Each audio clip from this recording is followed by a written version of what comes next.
বন্যায় পানিবন্দী হয়ে আছেন সিলেটের ৬ উপজেলার অন্তত ২ লাখ মানুষ।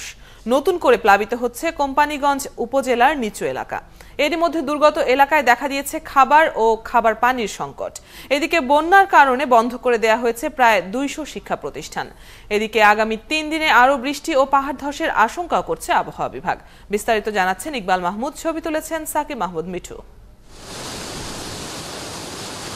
সিলেটের কুশিয়ারাপাড়ে, ফেঞ্চুগঞ্জ, বালাগঞ্জ, গোলাপগঞ্জ, বিয়ানীবাজার ও ওসমানীনগর উপজেলার বন্যার পানি আরও বেড়েছে।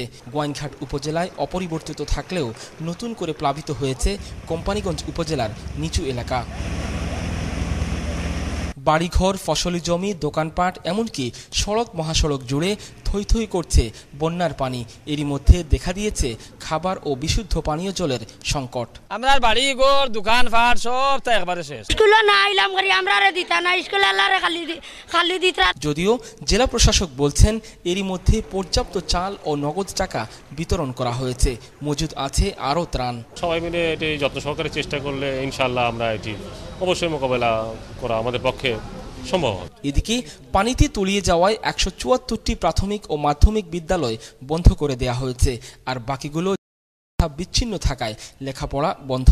পানির কারণে একটু প্রবলেম হয়, স্কুলটা বন্ধ। হঠাৎ করে আমরা স্কুলে পানি উঠে গেছে, আমরা সামনে এক্সাম, এখন আমরা পড়তাম পারি না। বন্যার পানির সাথে চলছে অবিরাম বৃষ্টি, যে কারণে বিয়ানীবাজার ও ফেঞ্চুগঞ্জ উপজেলার পাহাড়ি এলাকায় বিরাজ করছে ভূমিধসের আতঙ্ক। আমাদের সকল ইউনিয়ন পরিষদ চেয়ারম্যান মেম্বার সাহেবদেরকে বলা রয়েছে যে যদি ঝুঁকিতে কেউ থাকে, কারো বাড়িতে পানি ঢুকে যায়, তাহলে অবশ্যই যেন তাদেরকে আমাদের আশ্রয় কেন্দ্রগুলোতে যাতে নিয়ে আসে। এর পাশাপাশি আমাদের বিয়ানীবাজারে বেশ কিছু টিলাও রয়েছে। আমাদের জেলা প্রশাসক মহোদয়ের নির্দেশনায় টিলাতে যদি ঝুঁকিপূর্ণ অবস্থায় কেউ বসবাস করে তাদেরকেও আমরা নিরাপদ আশ্রয়ে সরিয়ে নিয়ে আসার জন্য আমরা প্রয়োজনীয় ব্যবস্থা গ্রহণ করছি।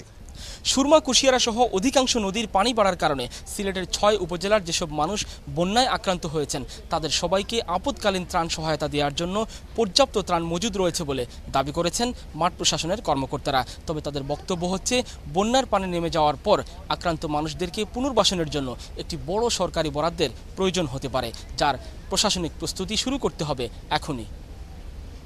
ইকবাল মাহমুদ, ৭১, বিয়ানীবাজার, সিলেট।